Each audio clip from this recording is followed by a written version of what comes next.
Everyone, it's Ryan Lizza with TELUS News here with my good buddy Gabe Fleischer from Wake Up to Politics. I think I wrote this in the note advertising this live stream. I think Wake Up to Politics is currently the best morning political newsletter in the business. And if that sounds like a very narrow lane, it's actually an incredibly, it's not like being the tallest building in Omaha or something. It's an incredibly crowded, competitive field. And so for people who know, they know that is a huge compliment. How you doing, Gabe? I'm doing well. Well, thank you. That means a lot to hear, and yeah, very excited to talk to you. And I'm so excited that you're on Substack, and hope everyone is reading Tellus. But Not yeah, no, enough, it's not great to enough talk to you. people. I need the Wake Up to Politics community to subscribe, Gabe. Doing what So I can, doing no, what I I'm kidding. can. I'm kidding. Gabe, I talked to you a lot before I took the plunge, like a lot of people, and you were extremely helpful and informative. And as I tell people, I wish I had done this years ago. Substack is a great platform. Gabe, just quickly, just for people who don't know, Mhm. you have such an interesting story and how you got into this business. And while people sort of stream into the live stream here, just remind people of your sort of unusual path to journalism. Let's start with when you were what 5, 6 years old. Little bit older than that, but yeah, definitely an orthodox path, I'd say, to writing a morning political newsletter. But yeah, I mean, I first really got interested in politics during the 2008 elections. Was kind of what first kind of sparked my interest. I was about the age that you just said, but I was pretty young. But something about the whole kind of process just really fascinated me, and just kind of Do you sparked something. remember? Do you remember? Because I think this is so interesting. Because I very much remember the first political event Mhm. that got me interested in politics, and where I went from knowing nothing about politics to becoming a total political junkie. Do you remember what it was? I don't know if there's one. I want to hear yours, but I don't know if there's one exactly. I'd say kind of the campaign broadly. I just think the experience of, I think, during a campaign, yard signs and bumper stickers and TV ads. I do remember, like, a vague memory of watching the conventions that year. Like, my parents had them on TV. But I think there wasn't necessarily one event, but more kind of the kind of campaign season writ large, just like realize, like, what is all this going on that everyone's talking about. Yeah, it's a good reminder that big cataclysmic political events draw, you know, Hmm. draw new people into Hmm. the process. Obviously we've seen that with Totally. Trump. I remember in 2016 when all these new people who never paid attention to politics started yelling at me online, and it was like, wow, these people are new here. Yeah, Like and all of a that's sudden, I don't say that in a totally condescending way, but there was just, there's just Trump brought a lot, or that election brought a lot mhm, of people off the sidelines, and it was that happened to you with 2008 when that mhm, was a huge turnout election, and lots of people who weren't interested got interested. For me, and then I'll let you finish what you were about to mhm, say. For me, it was the 1994 midterms, interesting. and I was basically just a little bit younger than you are now. I was 20 in 94, and I didn't pay any attention to politics. Hmm. And I was at UC Berkeley, which obviously is, to this day is a very, politically engaged Sure. community there. And the 94 midterm elections, when Republicans took over the House for the first time in decades, uh, just woke me up and was like, Hmm. whoa, I should probably know a thing or two about this.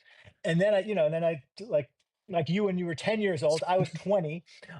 So a little late. It's a little embarrassing to admit that.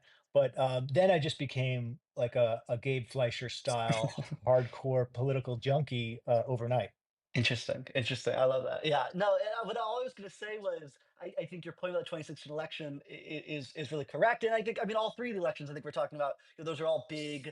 I don't know if the 2016 election we necessarily call a wave election, but certainly like a big, those are all seismic events in kind of our modern political history. And certainly I would say for my generation, 2016, I mean, I think probably for the millennials a little bit older than me, a lot of them were kind of activated by 2008. I think for my generation, it really was 2016. And that was when I saw a lot of my peers kind of for the first time suddenly paying attention to politics. I think, and then for me, I was like, well, kind of just like finally you're finally here. Like I've been Yeah, like where finishing you this, been? exactly.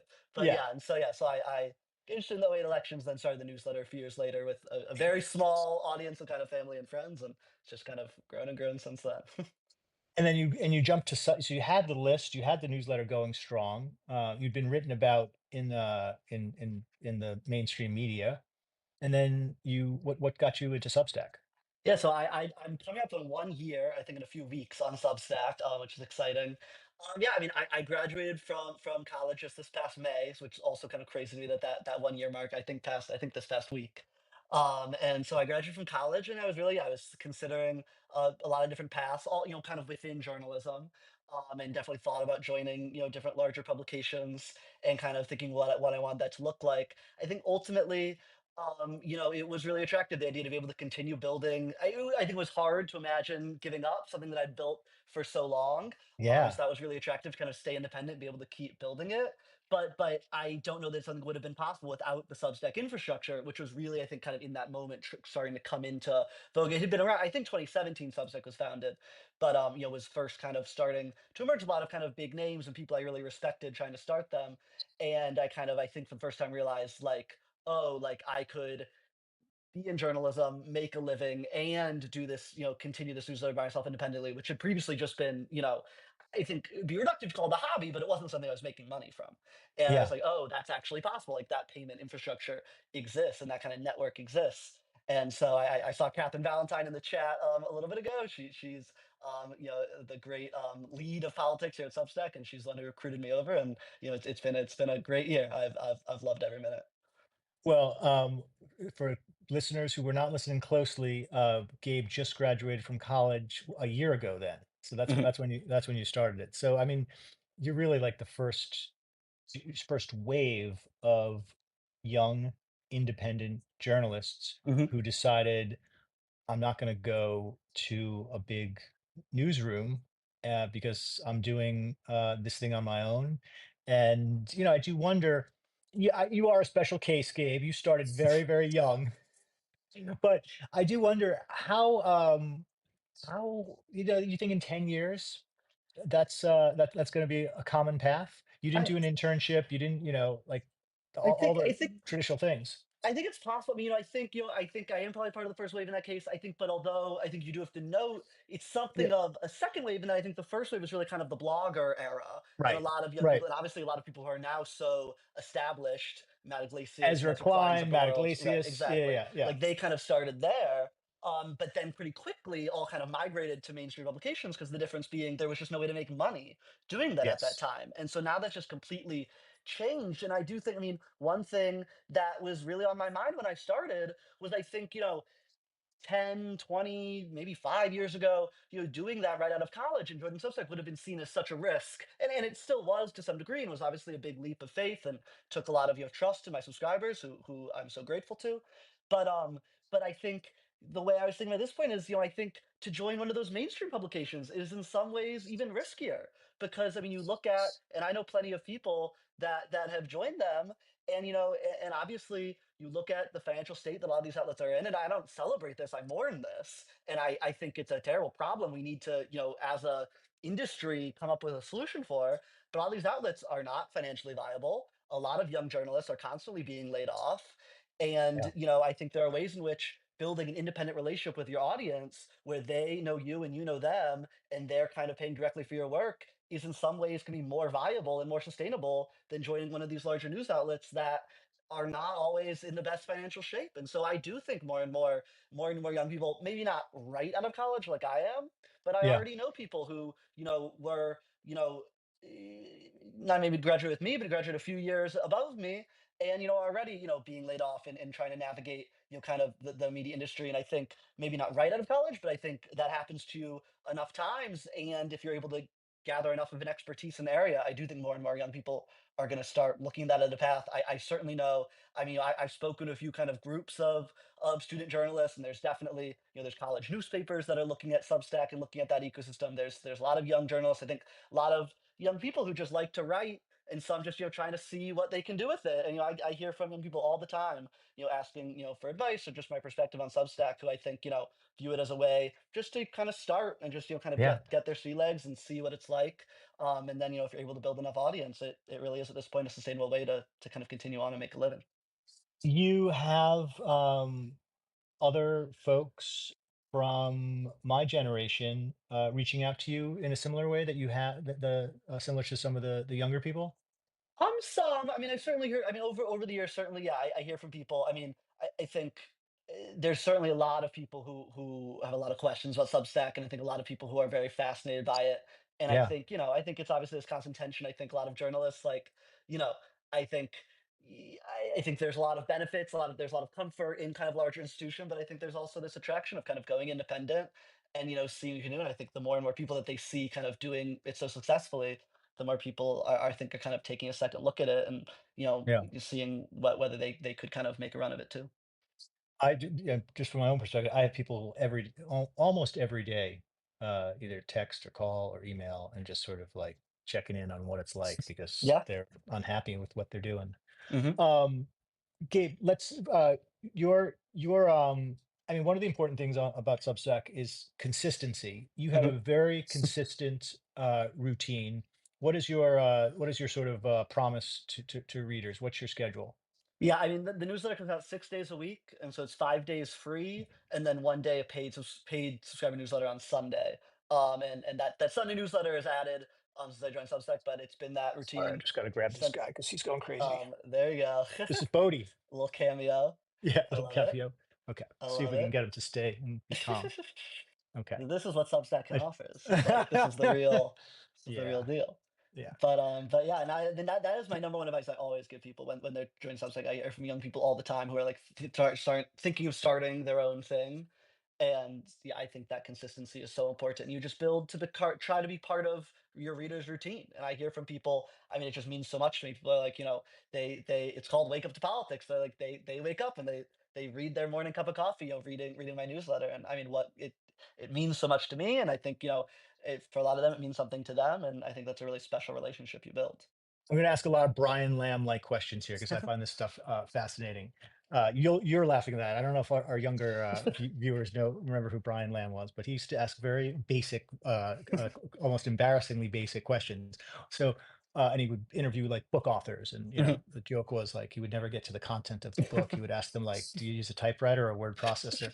Yeah, I'm being a little harsh on him, but that was the gist. So, what is your schedule like? So the schedule varies day to day, to be Like honest. your writing schedule. Yeah, it varies. I mean, when I was for most of the history of the newsletter, I've gone to school. I was going to school, during it, and then it was very regimented because, like, by necessity, I would wake up very early and I would get it done before I went to school, and I have a very hard deadline of needing to go to school. I think I've spent the last year navigating what does it look like to be doing this newsletter and actually have all day, and that's been really nice. But also still kind of a learning process of what that looks like. So it varies. I'd say it depends. There's some days I'm covering events on the Hill or at the White House or the Supreme Court, and that's kind of my day. And then I'm doing that, and then the newsletter ends up getting written mostly still, in the morning. And then there's other days where I'm not so covers it in person, and I'm like, okay, I'm going to finish tomorrow's newsletter. The day before, I'm able to wake up and just press send. There's obviously days you have a whole newsletter planned out, and then you wake up and something cataclysmic has happened. And you're like, okay, well that newsletter is going out later this week because there's something else I need to address now. So there is kind of no one routine. It really can vary from day to day, Wh- just depending on what my day looks like, what the news cycle looks like. It really varies. when you were in college, were you a serious student, or was your newsletter like your life? Did like you blow off classes and homework to work on the newsletter?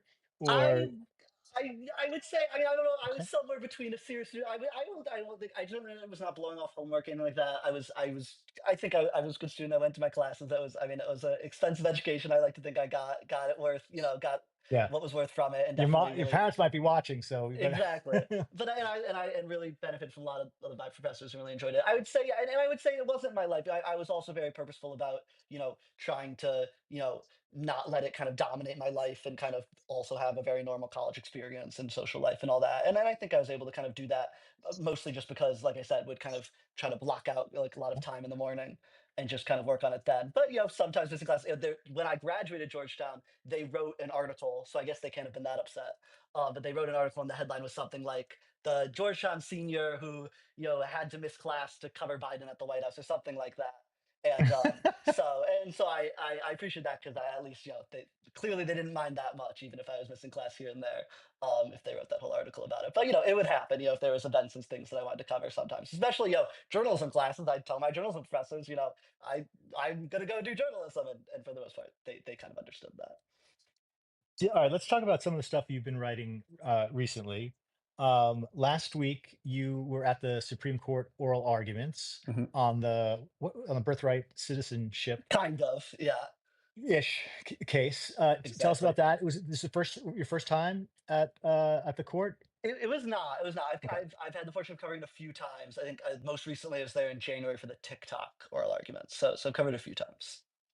All right. So tell us about your experience at the court for people who've never been. What's it like going in there? What's it like as a Yeah, journalist? It's the the last branch of government to like get hip to reporters covering it. correct, correct. Which actually makes it, I think, the most fascinating to cover. And like I always Yeah. tell people, like it's the part of my job that when I am able to do it, that I kind of love the most and find most fascinating.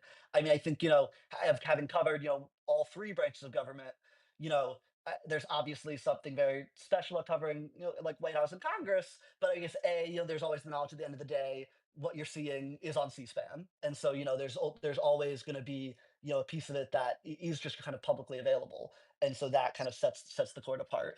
And I think people would be surprised, even at in the White House briefing room or in the halls of Congress, there is like an informality to a lot of Washington that maybe people would be surprised by.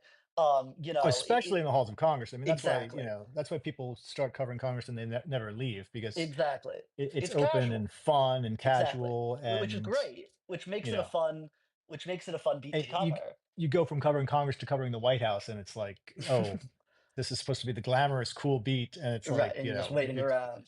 yeah, And I think that's true, but I think the court is like the one where like just all the majesty of covering it that you would expect is there. I mean, you get it, and for better or for worse, maybe they don't deserve this majesty. I'm not trying to say that, but it's there. And you're sitting. There's only ever a couple dozen reporters, kind of sitting. Very different than the White House Congressional Press Corps, kind of sitting on the side of the bench, and it's a hushed courtroom. They quiet everyone down before they get in, then a buzzer rings, and they emerge from this like velvet curtain, and obviously you're in this beautiful ornate marble room, and they emerge in the court, and they're all in their robes, obviously. And then it starts, and it's this really fascinating thing. I mean, I compared it in my newsletter today. It's like watching, most, and the lawyers from each side, they'll give 5-minute opening statements or something like that, and then the rest of it is just the justices grilling them.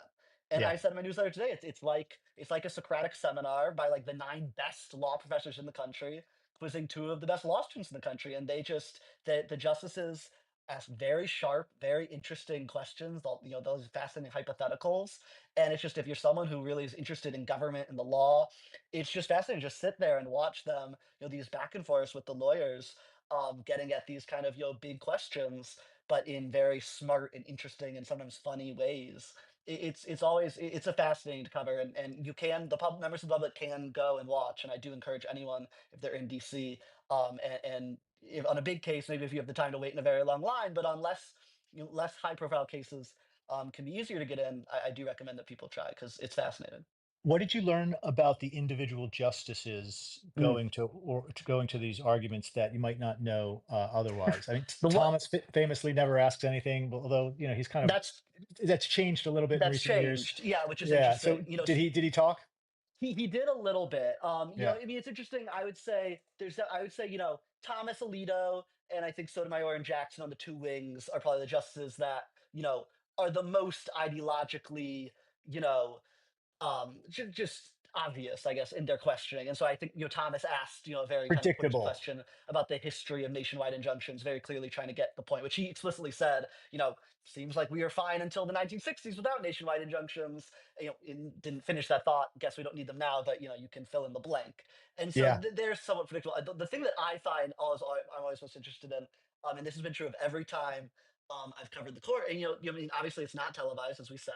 There is now the audio is now available. That's a Yeah. virtuous of the pandemic, but it's not televised, and they take advantage of it. And Thomas, especially, and Alito too, to a little bit, they are leaning so far back during most of the oral arguments. They seem almost bored. It's like it's the weirdest thing to me, and it's every time I'm there. But Like they're they listening. But the idea is what they're list allegedly it helps I'm them sure they listen, are. Maybe I don't. or they Hopefully, just yeah I don't know. It seems to me like they're almost could be asleep. I mean, they're like leaning, like in some cases, like literally parallel to the bench. I just think yeah it's long arguments, and I think I don't know. They just lean it's back, and boring. if they're not talking, I seems as an observer that it's boredom. But I maybe it's a method. I don't want to And that's speak, Alito but and Thomas. yeah, especially, and so it's interesting to watch each of A them. cynic would say they already those guys already know exactly how they're going to rule, and so that Perhaps. they don't really care. And what Roberts? Perhaps. What about Roberts? He's highly engaged, like running the show. Roberts, I would say, I mean, he is running the show in the sense that now, and this is the thing that's kind of got Thomas speaking more. Now they do it where each justice is explicitly called on to ask questions, and each given it an explicit opportunity. And Roberts runs it that way. The oral Wait, arguments, so that actually is not something I'm aware of. When did yeah, that change, that Gabe? changed during COVID because they were all doing the arguments from 9 separate locations. So they had no way, traditionally they just jumped in whenever they have a question, Right, they'll jump in. right. But there was no way to do that if they're all on 9 separate Zoom screens, essentially. I don't know if they're actually using Zoom, but you can imagine an equivalent. And that was obviously very difficult, as we all found in meetings that we were holding during Zoom. And so they started that Roberts would give each a call on each of them and they would go in order. And now it's kind of a middle ground where they'll start the questioning as they always did, where anyone can jump in, and then at the end, before each lawyer sits down, Roberts will call in seniority order Justice Thomas, Justice Alito, Justice Kagan, and go one by one and give them each the opportunity. And they don't always. Sometimes they'll say, "I have no other questions," but that's really what's gotten Thomas suddenly now. He often does take Talking that a lot. opportunity, Yeah. and that's kind of what changed the amount that he talked. But Roberts is interesting to answer your question from before. At least in the nationwide injunctions argument, he barely spoke. He asked a few questions, but and I found this is often the case. I mean, I would say somewhat Sphinx like and kind of just sitting that he does not, I would say, dominate. I mean, the past few terms, Ketanji Brown Jackson has been the justice that has spoken the most by far. Yeah. And Roberts often kind of sits back and he is kind of moderating in that way, but isn't, I would say, kind of the loudest, questioner. Well, just finish what you were saying about certain terms of like what you. Well, one, did you come away like others did from that experience with a good sense of where this is going to come down? You're always hesitant about having such a good sense because it is kind Yeah, of hard to predict. One thing that I've always wanted to study is like I would love if there was some scholarly study on like comparing, like you take like New York Times headlines, like walking out of an oral argument to what the actual opinions end up being. Because usually there is the headline it's a like good idea. justices are leaning towards Yeah, X way, and I'm always curious. I would love a systematic way to know how often that is the case, and how often our intuitions as journalists are correct. I would say in this case, I entered it definitely having done a lot of research on the issue, thinking that nationwide injunctions were kind of on their last legs. And for people who don't know, who are joining, nationwide injunctions are the ability of lower court judges to kind of temporarily pause, in these cases especially, you could anything but a presidential, in this case especially presidential policies and executive branch policies that are being litigated, and they can temporarily pause them, not just against the plaintiffs in the case, but for everyone nationwide while the case is being litigated. And so, we've seen this in a number of Trump's executive orders and executive actions that they've paused. And a lot of the conservative justices have spent years criticizing this practice, which is why I went into it kind of thinking that they were probably going to be going away soon. Just if you count up the number of justices who, in dissents and concurrences, had said, "Should we really be letting district court judges do this?" Especially. and it Mhm. doesn't break down along neat ideological No, lines either. it doesn't. It doesn't. And the Biden administration, towards the end of the administration, it asked the justices to end Obama nationwide did. injunctions too. Yeah, because I mean, remember the after 8 years of Obama, when and you wrote about this a little bit with the breakdown of Congress and Hmm. Congress not doing much legislating, especially during those 8 years of Obama, where he did pass quite a bit in the beginning. Hmm. The courts became the main vehicle Absolutely. to try and overturn some of this legislation, and so nationwide injunctions are the best friend of liberals or conservatives when Whoever they're isn't in the White House. yeah, and Yeah. yeah, so it makes it interesting in terms of like most Democrats and Republicans who think about this issue a lot and have been around a while have probably been on both sides of it. 100%, 100%, which does make it interesting. And yeah, I mean, you can remember liberals who during the Biden administration said, Someone "Why, has to Matt?" see Bodie. So here's Bodie. Someone in the comments says As he's they too should, low. as they Here's should. Sorry, go ahead. You liberals remember during the Biden administration asking why should Matthew Kismaric, this one district court judge in Texas, be able to pause for the whole nation the approval of mifepristone?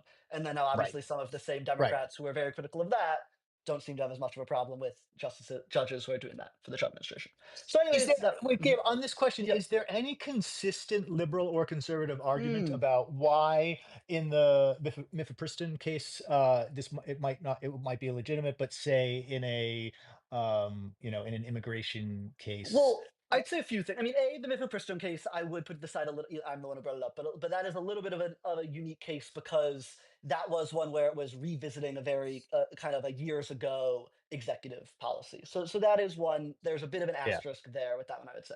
The one thing that I will say is that, and another way that you could have a criticism of, for example, that decision while also still thinking nationwide injunctions more broadly are viable is this kind of related issue of judge shopping or forum shopping that's known. And so one distinction you could draw is, when you have cases where I think you would think of this especially in the DC circuit, yeah. where you're bringing the Yeah. case very clearly in the Sorry. area. Did the dog I'm knock over the camera? I'm trying. Yeah. Well, no, I knocked it over because I'm trying to get him in the shot because people keep asking. So sorry about that. Hold on. If I completely screw up this because of Bodie, it's my Worth own it. fault. But Worth it. anyway, go Worth it. ahead. But I would say that the forum shopping issue is a separate, I think, critique that is fair. And you could imagine cases where there might be nationwide injunctions having stemmed from, a lawsuit against the president here in the DC circuit, which is the area where you would generally bring challenges to executive branch policies, and that might make a certain amount of sense versus a nationwide injunction that is brought by a judge in Texas when it isn't very clear why the Northern District of Texas should be setting that policy for the whole country. So that is one kind of mediating argument that I think is fair to bring up. Um, but in general, I would say as a kind of practice, both parties have kind of been all over the map on this one, as you I said. mean, inconsistent. Yeah. Yeah. Um, Prediction about that case? Yeah, so I walked in, like I said, thinking they're kind of on their last legs. And then the more you listen to the justices, I mean, I did not think, again, I've only listened to so many oral arguments, so I'm not pretending to be an expert on this, but of the ones I'd listened to, I thought John Sauer, who this was his debut as Solicitor General of the Trump administration, did not come off as a very confident or certainly not very well received Supreme Court advocate. And the Interesting. justices really battered him with very tough questions, seemed very skeptical of him and the administration writ large. This is not just the liberals, this is including the conservatives, seemed very skeptical of the ask that he was making of them. They chose to stake out a very maximalist position to not just limit nationwide injunctions, but end them completely. And you heard even, Neil Gorsuch is probably the justice that's been most critical of nationwide injunctions. Um, Even he seemed hesitant to stake out such a maximalist case. It was much more open to, on the other hand, I believe Jeremy Feigenbaum was the name of the lawyer who argued for it was a bunch of states that sued, and he's the Solicitor General of New Jersey. I think this is his third time arguing for the court. I thought, and he's a fairly young man. I thought was an incredibly smooth advocate. Had like just from the minute he walked up, just a very easy rapport with the justices. In a way that Sauer just didn't. Sauer was talking just very excitably and very, just Is in a there a much different history there way. with Sauer and these guys or no? I mean, he's argued a few cases. Most notably, he argued, I believe, the immunity case, where obviously they eventually ruled in his favor. So I would say Yeah. no, not particularly. But he just came off to me, again, this is just my observation, a lot more kind of rattled. And Feigenbaum was just very smooth and had a very easy rapport with the justices. And you saw, and he kind of proposed, I think, an easier end solution for the justices to kind of hang their hat on, not ending them or saving them completely, but limiting nationwide injunctions and coming up with a framework. This is when they can be used, this is when they can't. And you heard even Gorsuch, who's been a big critic of nationwide injunctions, he, I think, called Feigenbaum, the framework that he proposed, he called it very thoughtful.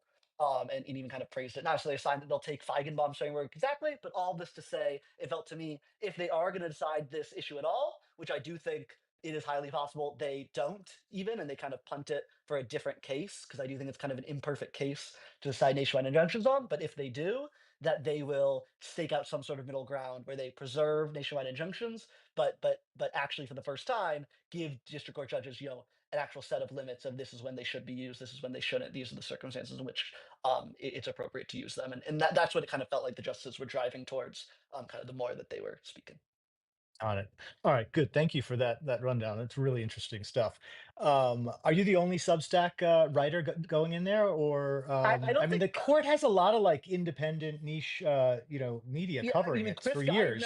Chris Like, Geidner, who writes yeah, law dork, I believe may have a hard pass in the Supreme Court. I'm not positive about that, but every yeah. time I've been there, he's there, and I believe he's a formal member of the Supreme Court press corps, which is like 20 people. It's a very short list of people who have permanent passes in the Supreme Court, and I believe he is one of them. So not the only one, All right, let's do but a he's not the big only switch here and one. talk about the big, beautiful bill, Gabe. Yes. You've been writing a lot about this. I have been blissfully not paying as much attention to Lucky. reconciliation for the first time in 6 years.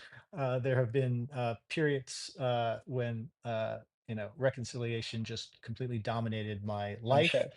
and I'm not following all the ins and outs. I don't, all the arm twisting that Johnson does behind the scenes. It always ends the same way. There's some holdouts on the right or the center, and they miss a vote, and then they cut some deals, and those guys come on board. Mhm. I gather that's what's been happening the last few weeks. But you've been paying very, very close attention. What should we be watching?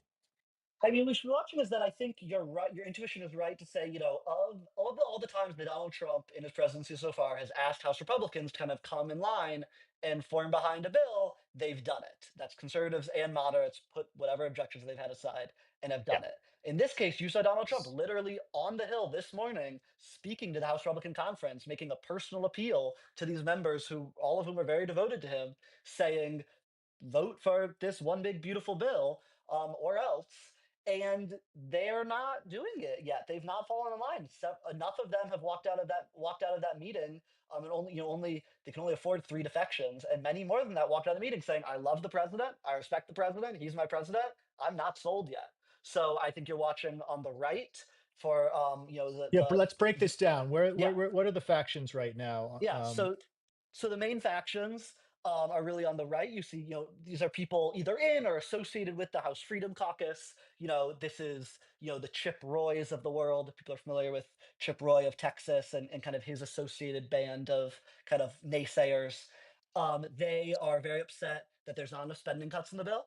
They want more spending cuts, and they want the cuts that are there to be phased in much more quickly. So that's, the work requirements for Medicaid, and then also the cuts to the Inflation Reduction Act tax, these kind of clean energy tax credits, some of which wouldn't phase out until 2029, when theoretically you could have a Democratic administration, put them back in. They do not want to let that linger for that long. So they want these to phase out a lot quicker, and they want a lot more spending cuts because, as it stands, this bill would add a lot to the federal deficit, which obviously a lot of Republicans claim to care about, don't always actually vote that way, but a lot of members of the Freedom Caucus do Well, genuinely.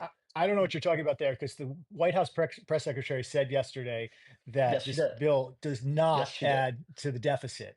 Yes, so that is So not true. that pretty much settles the issue for me.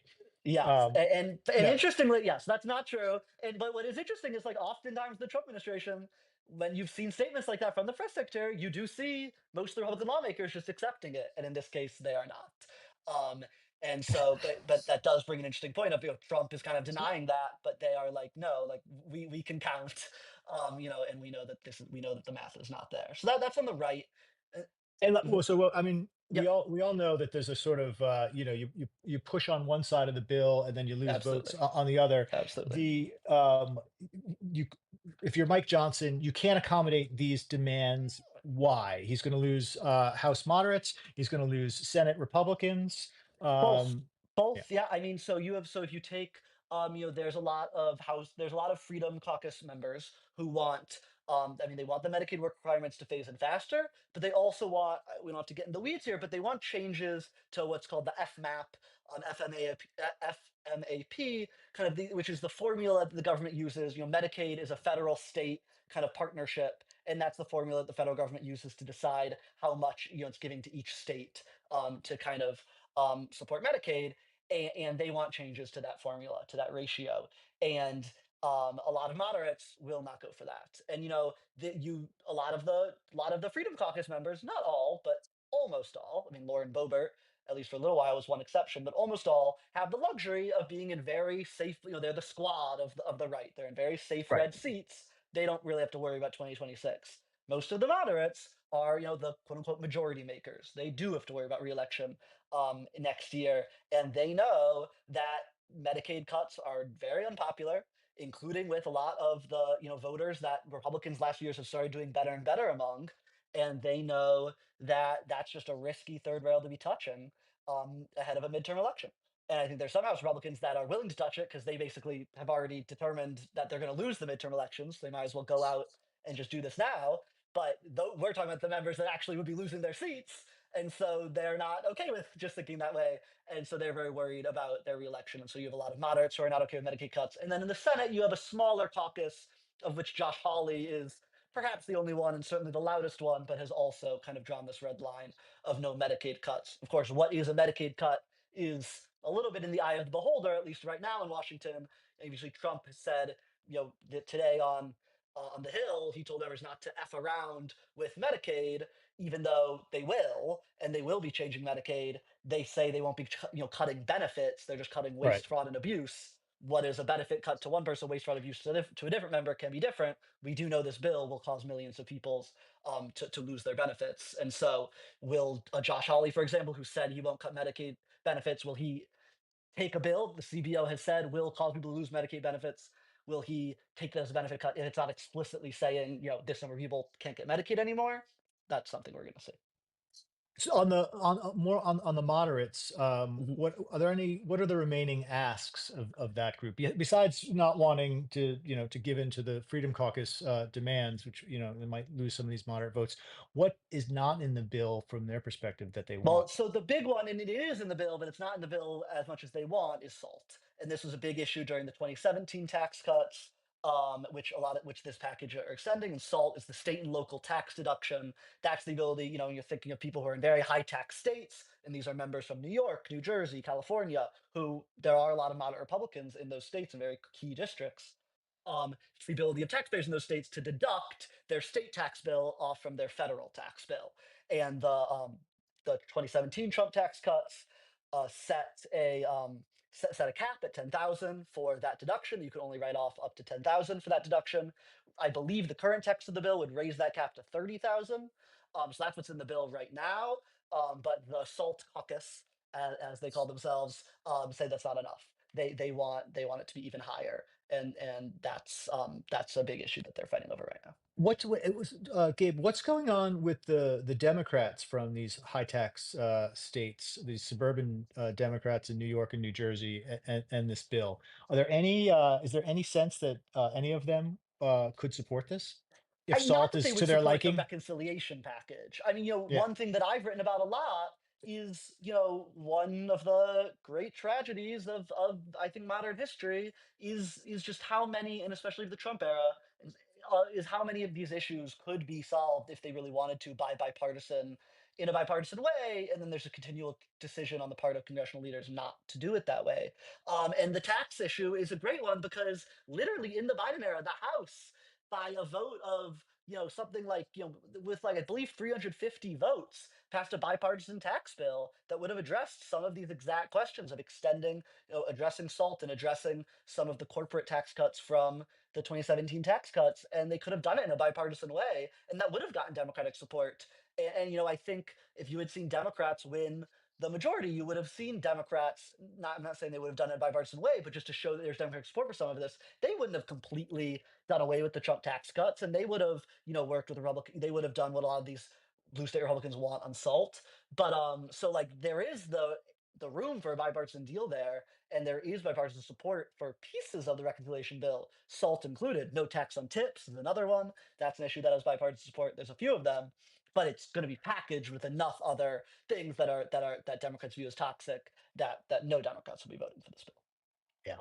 Um, let's and this happened with Biden's reconciliation bill where they Hmm. eventually, they eventually split it in two. It was like a sort of liberal dream, package, and Hmm. then the sort of bipartisan, Exactly. more Exactly. moderate. But there's no sense that that's part of the strategy for on this one. Well, I wouldn't Well, say no sense. I or mean, there's the Senate this. wanted to do that Right, originally. exactly. The Senate wanted to, and there's still a lot of senators that still want to. And Ron Johnson, just recently, he said, let's go back to, he stuck even three bills potentially. So I'm not going to rule it out. And, I think one important deadline for people to keep in mind, the self imposed deadline is July 4th that they're trying to sign it by. But the real deadline to pay attention to is we're sometime in mid August, we're looking at the debt ceiling being hit. And they're hoping to raise the debt ceiling with this package. So, in a perfect world for Republicans, they will figure this all out very quickly and it'll all be resolved by then. But if it continues to drag out and you're coming up against that August deadline, you're going to be between the decision of basically they could try to negotiate a bipartisan debt ceiling deal with Democrats, which a lot of Republicans will not want to do, or something looking at, okay, can we do one reconciliation bill extending the debt ceiling and then all the other things we can all agree on, a lot of the border security and defense spending and those kind of priorities that are pretty widely agreed on across the party. Can we do all of those and then push everything to a second bill? And then they have until the end of 2025 for the Trump tax cuts to expire. So I will not rule it out. It's definitely not the strategy they're Still pursuing right now. possible. It's not what they want.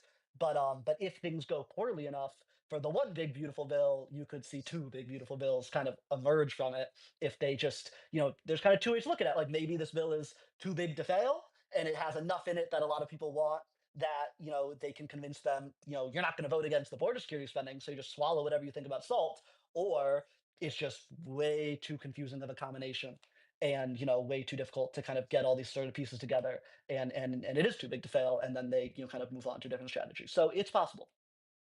Yeah, I want to ask you in terms of your issue choices when you're Mm, writing mm. each week.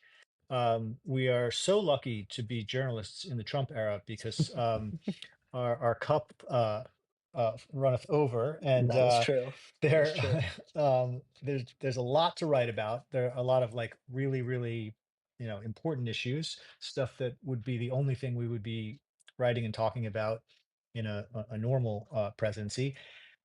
How do you distinguish between what's important and what's just ephemeral? And when you're making a choice on a day-to-day basis about, should I cover, Trump comment X that Hmm. on its face sounds like, Hmm. wow, if Joe Biden said that, Hmm. Absolutely. that'd be really crazy, and have massive consequences for the future of the world. um, versus, oh, he's never gonna, he's Hmm. never gonna talk about this again, so it doesn't Hmm. matter. How do you distinguish that? I think that is one of the most important skills that It any is. political journalist has to develop in the current climate. I agree completely, and it's something I spent a lot of time thinking about, as you said, especially in this era where there's so much to choose from, and so much to choose from that maybe isn't necessarily actually worth our time and worth choosing from. And I will say, I don't think I think of let's say I have 5 newsletters, free newsletters a week, and I don't Yeah. necessarily think like those are the 5 most important things going on in the week because that's Right, not necessarily how I'm right. It's thinking got to about it. be, the Venn diagram has to be like you're interested in it, right? Right. And it's important, and you have something to add, right? Exactly, exactly. So it's that value add that I think I do spend a lot of time thinking about is like, there are a lot of very important things going on, but maybe I think they have been very well covered elsewhere. And I don't feel like people need my take added up to the heap, added on the heap because like enough people are talking about that. Like we're good on coverage Yeah. of that, or I don't have anything novel to say or interesting to say or anything that would help my readers understand the issue. So exactly like you said, it's that kind of Venn diagram. So I am thinking a lot about where are the things that I can kind of add. I think a lot of those do end up being you know, I think I try to look at a lot of these sorts of questions of, I think, presidential power and kind of the dynamics between separation of powers and these sort of questions that I think, I think of my newsletter sometimes a little bit kind of like a rolling civics class, a little bit. I hope for it to be at least. And I think Yeah. it's a lot of these questions that I think a lot of people maybe should have learned, in eighth grade or whatever, high school, but maybe Well, didn't nobody or learned did about learn and forgot. reconciliation. Nobody learned Right. about reconciliation in high Yeah. school, Or maybe right? didn't learn or they forgot it or Yeah, any of at least that. I didn't. Yeah, no, me neither. I didn't And learn about the so 1974 Budget Act or whatever. exactly. So even things that they didn't learn and maybe it's a good supplement. And so where are the things that are kind of like, these are really important, but like reconciliation, as you and I both know, is a really important part of our modern fabric of how bills become law at this Hugely point. important, hugely, hugely Hugely. important. And It's yeah. I yet mean, not a lot it's of people know what it is, and not even in Washington not a lot of people know it work. I do want to plug very quickly. I don't know, I told you when I first met you that I was a big fan of your podcast. I don't know if you believed me, but one of my favorite things of reconciliation ever done was you did a podcast at Politico, like that's like the best explanation of how reconciliation actually came to this is be, like hilarious nitty that you're gonna. gritty. I forgot about this because that I'm is gonna plug it, and everyone probably should listen. the nerdiest. That is by far the nerdiest, most in the weeds I podcast loved it. I ever did as the producer of that show and host of that show, and you probably remember this. We did that conversation went on forever, Uh-huh. and we did like a sort of like normal short version, but Uh-huh. then we did like the full Yep. extended cut, like 2 hour Director's version as cut. well, which I'm sure you listen the Of director's cut, which I'm sure course. you Of will course. listen to. Well, to Wouldn't remind miss people it. what it was about. You kind of you went through. I believe it was with like two like longtime Senate aides or staffers, and talking about literally like which a lot of people don't know even in Washington. The origins of reconciliation, how it actually came to be, and then just a very Yeah, nitty gritty rule book of like how the rules work, what can go through reconciliation, what can't, how it's gone in the past. So I highly it was a recommend people check master out that class on episode. like Yes, for nerds on reconciliation. exactly. I mean, I've already forgotten, a lot of the stuff I learned from that show, but it was really, really in the weeds. And Yes. yeah, I should probably listen So to I it highly again. recommend people listen to that. But I try to do stuff like that. Try to like these are things that Yeah, are really important, but nobody really knows what they are. And I not that podcast did a really good job of it, I thought. But generally, when it is talked about, when issues like that are talked about in the media, it's done either in a way that really dumbs it down, and you don't really get a sense of what it actually is, yeah, or talks about it in such a way that like no one could possibly understand what this actually means. And I try to find yeah, that happy yeah, medium of like I treat my readers like adults. I'm not going to dumb things down to them. Like they can understand big, important topics. Like I want to take them seriously, but also let's talk about it in plain English in a way that they can actually understand and be accessible for, I have readers who are even younger than me. And, maybe if you're in middle school or high school, or if you're an adult who just doesn't have the time to be immersing yourself in the intricacies of the bird rule or whatever I'm talking about that day, yeah, let's find a way to actually kind of explain it. And so those are the issues I find myself kind of going to the most. And the Trump era offers a lot of them, and I do find that to be somewhat lacking for as many of those explainer pieces out there in the media. I'm always dissatisfied with them as a consumer. So I'm like, if I'm kind of confused about what this issue is, what's going on here, like a lot of people will be too. So I try to do well, as much research yeah. as I can and really try to offer it to people. So I'd say that's one thing that I found to be kind of a niche that I try to go to is just really kind of explaining the kind of nuts and bolts of how our government works, how it doesn't work, how maybe it should work, what are the reforms to make it work better, and trying to explain those things to people. And luckily in the Trump era, there's all sorts of issues every day to kind of slot that kind of way of Yeah. writing into. So I'm interested in what you think of this.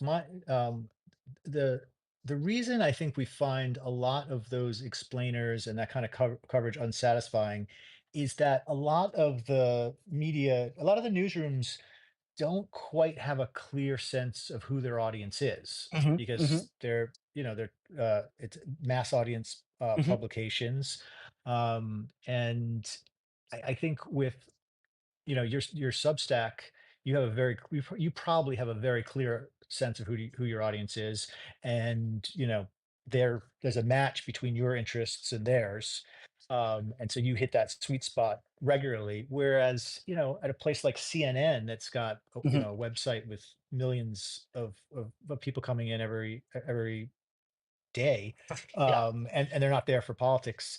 There's a there's just like you hear these conversations all the time in newsrooms. hmm Is the bigger you are, the less targeted Totally. you are, and you don't Totally. really know exactly who your sort of basic consumer is.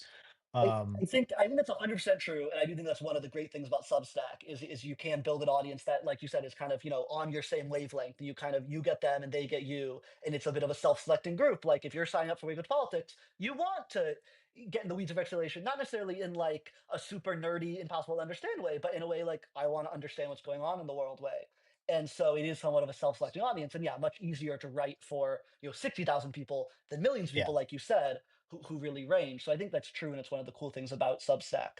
I will say though, something that's interesting to me is I definitely have, and you also gain such a keen idea of your audience because it's so personal and people are so, they'll leave comments or send email, just click reply and they're in my inbox, and you get a keen sense of who you're talking to. But one thing that I found very interesting over 14 years of doing this is I've always had a very clear idea of who my like imagined audience is, like who am I writing for when I write the newsletter. And honestly, my first subscriber was my mom, who I love, and shout out to my Shout mom, out to your but mom. What's who your mom's name? Amy Fleischer. Do Shout you out think to Amy's Amy. watching right now? I have no clue. I don't know. Okay. You know, Well, to the point that I'm about to make, she someone, she I think is interested in politics, or like anyone, she votes and she votes and watches the news from time to time, but works a busy job and doesn't always have the time to be following politics super closely, and certainly isn't like a political junkie. And so I think and that's how I started the newsletter, was just talking to her about politics. Like I was just so really? excited. Yes, she was the first subscriber, and because I would be talking to her before she had to get to work in the morning, and I'd be talking to her so excitedly about whatever's going on, and she literally said to me, she said, "Just put it in an email. Like I have to go to work."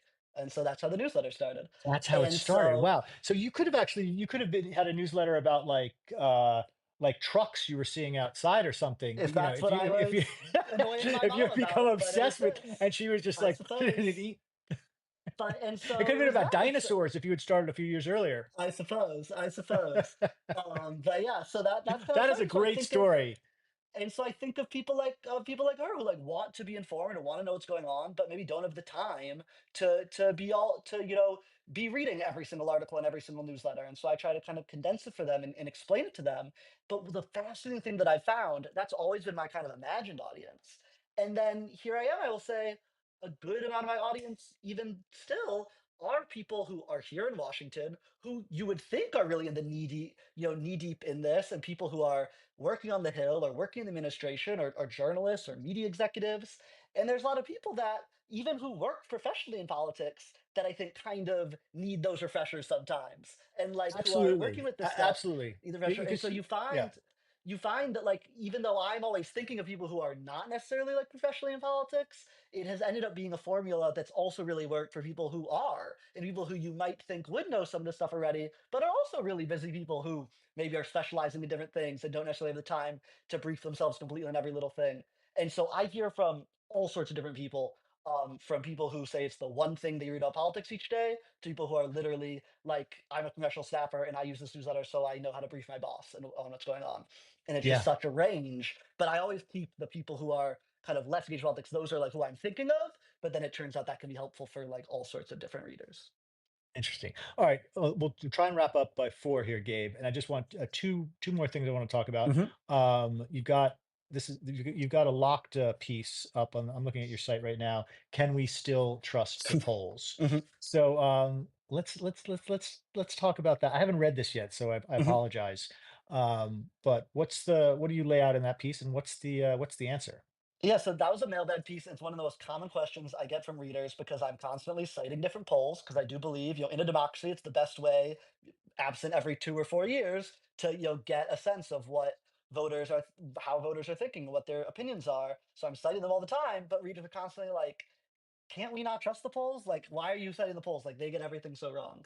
And the answer Yeah. is, if you look at the polling error from the most recent elections, you notice two very important things. One is that Donald Trump's support is, like, what you've been told is true. Donald Trump's support is consistently underrated in the polls. That's a really big problem for the polling industry. That's something that they've tried a few different ways to fix and have yet to find thing that will actually fix it.